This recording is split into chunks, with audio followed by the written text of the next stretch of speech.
kali ini kita masih bisa diberikan kesempatan untuk melaksanakan pembelajaran kita. Sebelum kita memulai pembelajaran, mari kita berdoa terlebih dahulu. Silakan untuk ketua kelas ikuti doanya.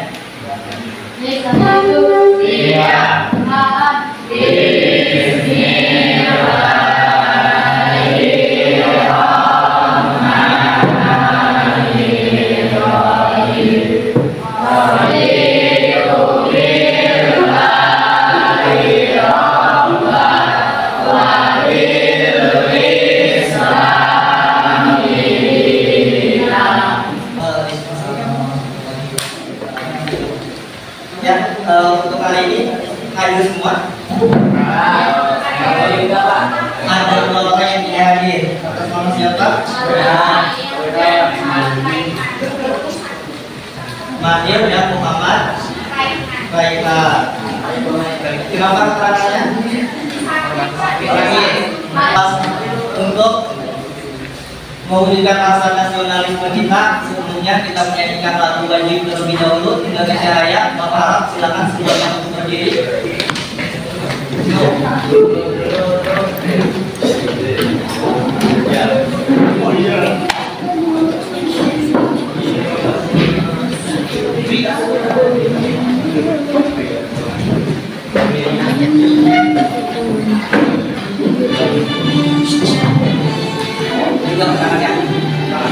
Indonesia.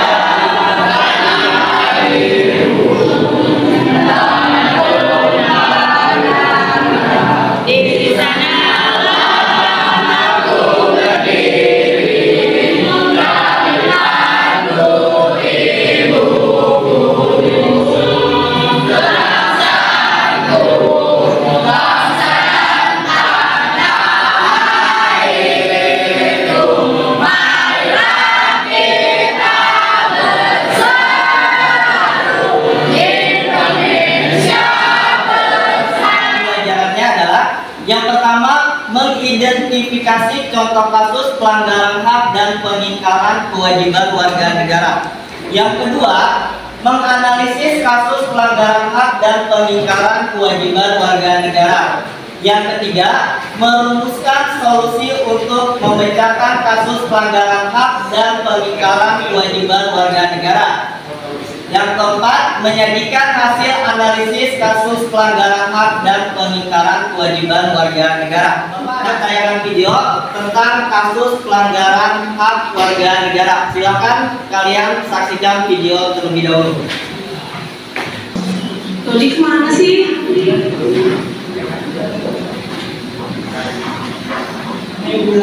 Oh, Ini dia. Aku ada sesuatu. cerita, iya deh. Cerita dulu. Mau nggak mau. Ya, yang sana. Apa kamu cerita apa? Jadi itu si Rizal sahabat kamu. Bisa Andre? Iya.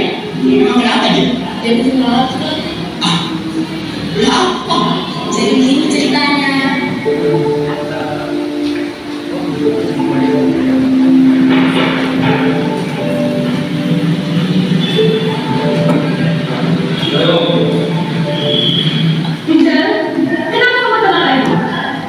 Aku siaran.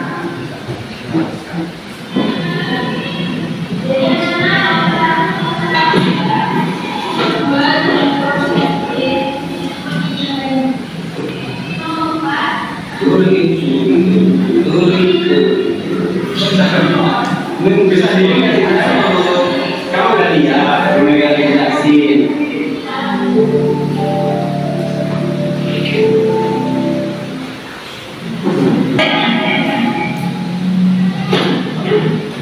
Tadi saya jelasin apa?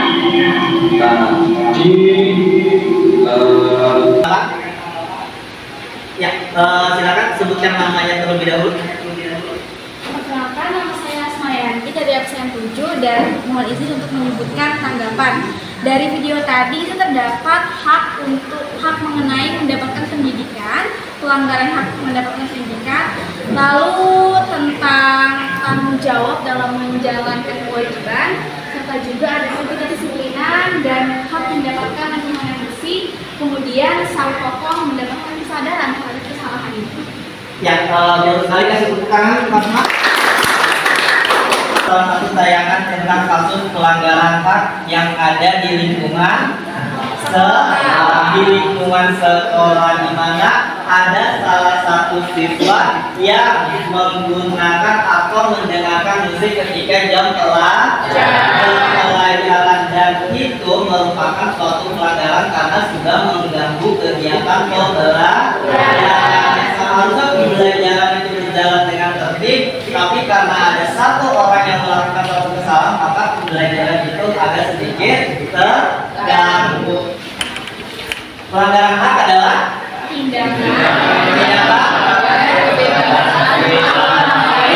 tindakan yang melanggar kebebasan hak orang lain. Nah, sekarang kira-kira sebagai seorang pelajar, apa sih hak kalian? Hak kalian sebagai seorang pelajar? Mendapatkan pembelajaran yang kondusif, mendapatkan pembelajaran yang kondusif, mendapatkan lingkungan kelas yang bersih, mendapatkan lingkungan kelas yang bersih, mendapatkan administrasi kelas yang lancar, tidak ada tunggakan kas, ya, kemudian lalu mendapatkan sarana dan prasarana dari sekolah yang baik. Yang baik. Oke, nah, faktor yang menyebabkan terjadinya pelanggaran hak dan pengingkaran kewajiban itu ada dua faktor. Yang pertama adalah faktor internal, yang kedua faktor eksternal. Nah, di sini ada beberapa contoh kasus pelanggaran hak yang pernah terjadi di Indonesia. Yang pertama adalah kasus Tanjung Priuk, yang kedua di situ adalah kasus terbunuhnya Mas Rina. Nah, kalau kasus Tanjung Priuk, nah di sini kasusnya tentang apa di sini? Iya, tentang adanya masalah tentang salah. Jadi sehingga mengakibatkan apa di situ? Kericuhan. Iya. Kemudian yang kedua kasus terbunuhnya Marsina. Kenapa dia? Karena diduga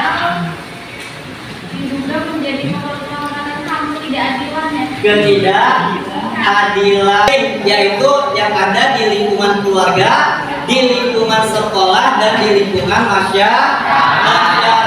Di lingkungan keluarga, contohnya di sini adalah orang tua yang memaksakan keinginan kepada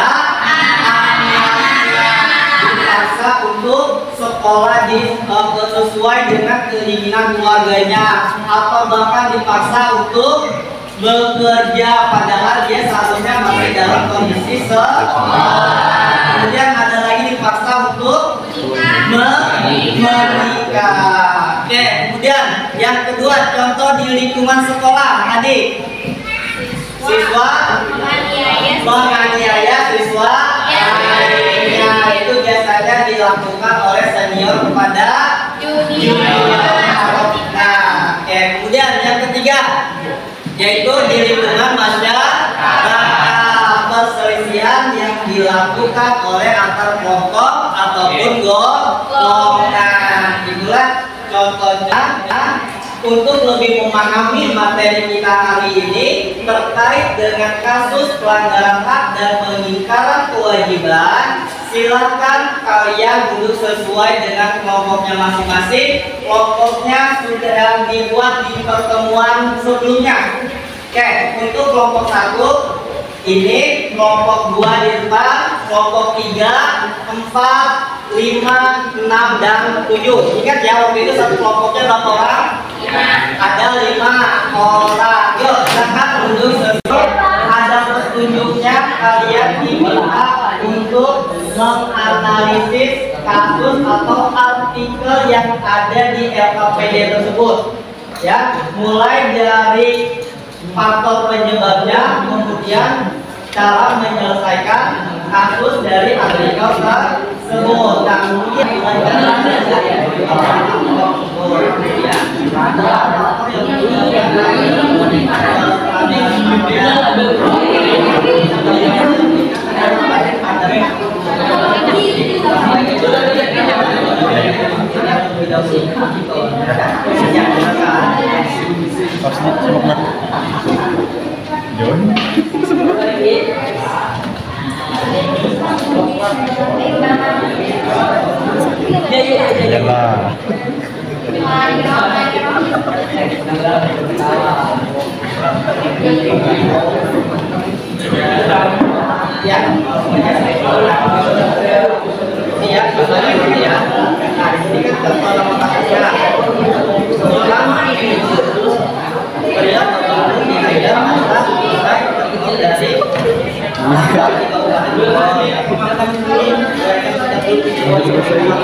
Mirna ada.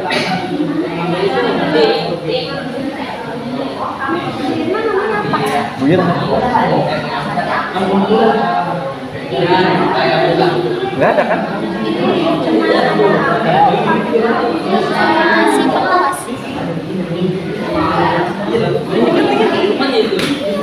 Tapi nggak mau.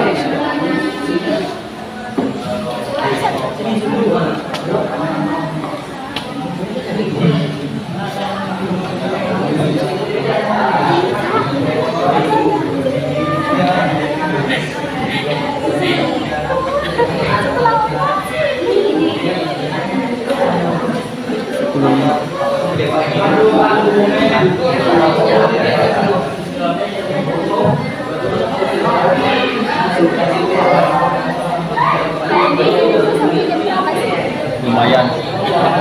Nih. Ini kan? Ya. Ini kan masuknya?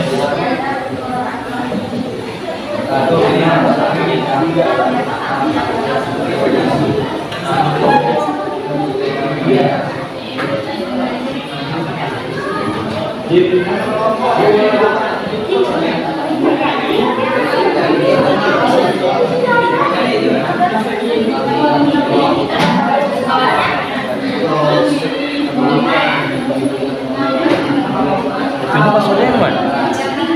Ini bener, 830. Itu kelas aja dulu, jadi nggak apa-apa. Nggak berarti jangan di ini.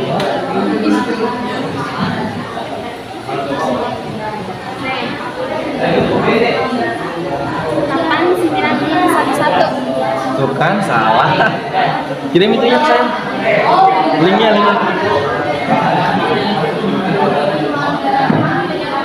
Linknya kirim. Bagikan. Pakai ini ya? Iya. Yang punya Amin juga sama.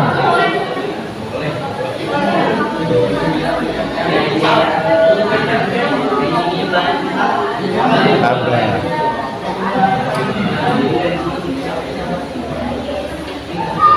Lanjut. Pagi ya tuh.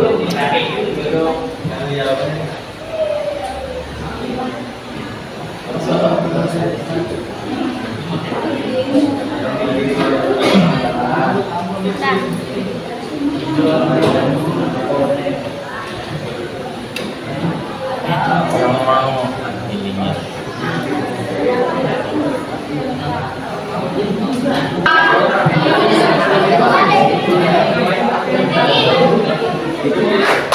Nah, yuk, biar semangat lagi. Tepuk 3.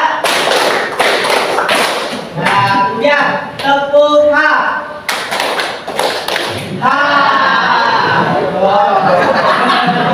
Hanya biar semangat aja. Bukan nih. Bukan semangat, bukan semangat. Satu, tepuk I sekarang. Tepuk I. Nah, sekali lagi tepuk. Tepuk dulu. 1, 2, 3.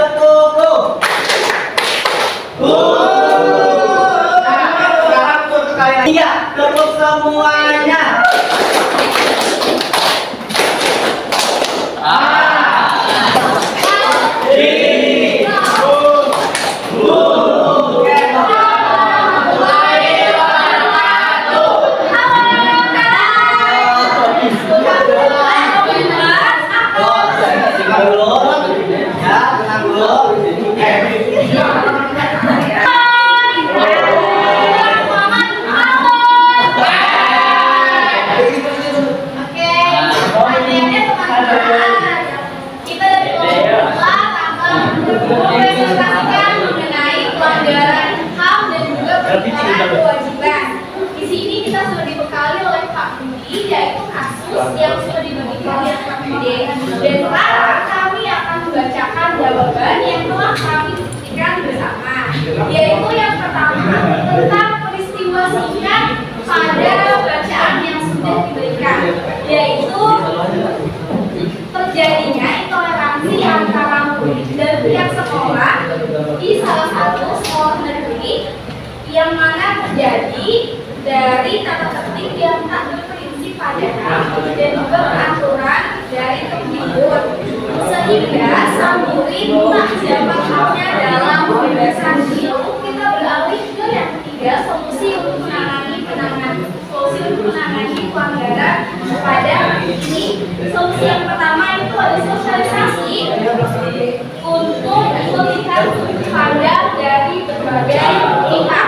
Sosialisasi di sini terbagi menjadi tiga, yaitu sosialisasi antara tenaga guru dengan pusat, sosialisasi antara guru dengan murid, sosialisasi antara guru serta murid, yang mana tujuannya agar mengajak semua pihak untuk mengkritisi peraturan yang akan dibuat supaya kedepannya tidak terjadi lagi kasus seperti yang telah kita baca bersama. Ini juga bertujuan untuk meningkatkan sumber daya masing-masing pihak dan juga membina kesadaran masing-masing pihak, yang mana dari ini agar menimbulkan kebiasaan untuk saling menaati peraturan, menghargai dan tidak bertoleransi. Baik, ini jawaban dari kelompok kami seperti yang sudah kami tuliskan di sini. Jelas teman-teman. Jadi kita tentang apa sih hari ini?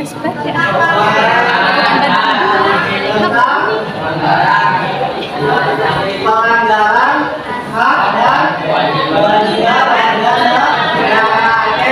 Ada yang bisa memberikan kesimpulan materi kita hari ini? Ya, silakan. Mana dulu? Ini dulu. Kami pilih sana ya. Silakan. Kesimpulan kita pada hari ini yaitu mengenai pelanggaran hak dan juga pengingkaran kewajiban, pengertian dari pelanggaran hak sendiri serta pengingkaran kewajiban, yaitu kita juga lebih mengenali yang mana sih pelanggaran hak, yang mana sih pengingkaran kewajiban, serta bagaimana cara kita menyelesaikan kasus tersebut dengan sistematis dan juga didukung dengan kita yang bekerja secara berkelompok. Oke, yuk kasih tepuk tangan. Yuk, tadi Bapak dengar satu orang lagi yang mau memberikan kesimpulan. Siapa tadi? Yuk, silakan. Tidak ada rasa toleransi. Kemudian apa lagi? Saling menghargai satu sama lain. Ada lagi? Tidak. Ya, jadi ya, yang namanya kasus pelanggaran hak dan pengingkaran kewajiban itu bisa terjadi oleh diri kita sendiri dan juga bisa terjadi oleh faktor lainnya, oleh diri kita sendiri, yaitu tadi apa? Sikap egois. Dari faktor lainnya yaitu penyalahgunaan kekuasaan. Itu ya. Kemudian bagaimana sih solusi kita menyelesaikan permasalahan tadi? Gimana perasaan kalian mempelajari materi hari ini? Gembira. Kemudian apa lagi?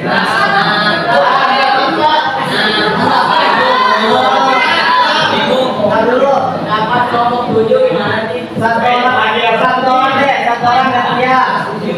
Ya, siapa? Hah? Apa? Tahu aja tuh.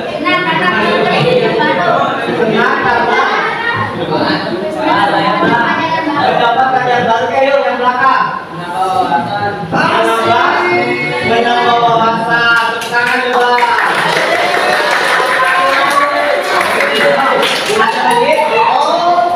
Ada lagi? Itu dari pengetahuannya.